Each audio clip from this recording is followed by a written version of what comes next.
Let's look at the best learning practices for MBTI extroverts and introverts. And quite frankly, this is going to be just learning and also teaching. And we want to compare them. Let's compare and contrast and see what are some similarities and also what are some differences. And remember that there's 49% of the population are extroverts, and there is only 50% which are introverts, and it's really actually pretty evenly split, as 49.3% are extroverts and 50.7% are introverts. So if you are a teacher, you're really going to see that you have a great mixture of both introverts and extroverts within your classroom. And this is important to remember as you move forward, because you need to be able to meet the needs of both of these. So as we look at the difference, we want to see that the keyword for an extrovert is, quite frankly, that they're interactive, while an introvert is very reflective. So when you look at those keywords, you can see that one's going to be more active and one's going to be more reserved or away from each other. The extrovert is, how am I going to be able to participate in my learning? While the introvert wants the time to think about learning. So one thing you can do is very simply provide time. And you can say, okay, here we go. During this time, our extroverts are going to be doing X, Y, or Z. Introverts will be sitting with a learning journal and reflecting.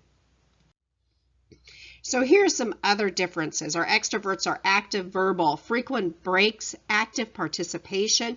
They love a very fast-paced instructional classroom because they want to be able to jump right in. They don't want to listen for a long time. They love group works. They love unstructured teaching time, so that gives them opportunities to be creative.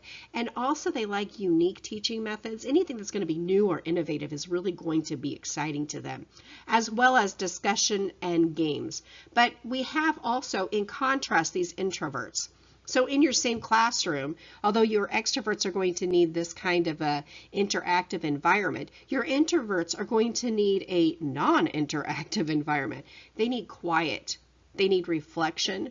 They need a moderate pace of instruction, not that fast pace, but a moderate pace. They need independent work. They need to be able to learn from observation, traditional methods, and they like a structured classroom. And another thing that is valuable for an introvert is giving them a little bit of preview of what's coming up next. That way they can prepare ahead of time.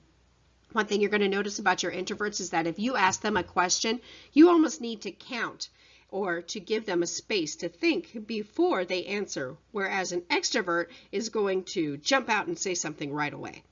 By giving them a little bit of preview of what's coming in the next class or what's coming in the next few days, they are able to think about, to ponder, and it gives them time to really evaluate some of the things they're thinking about before they're put on the spot or needed to actually interact within that classroom.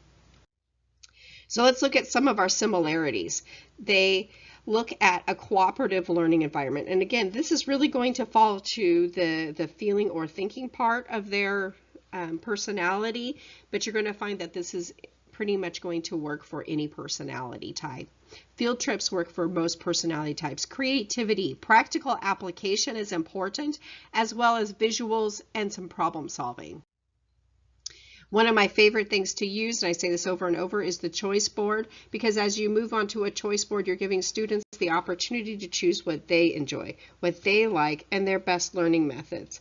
And it also can be used to push them beyond their best learning methods and help them to understand what they can do to be a little bit out of their comfort zone and to stretch themselves just a bit.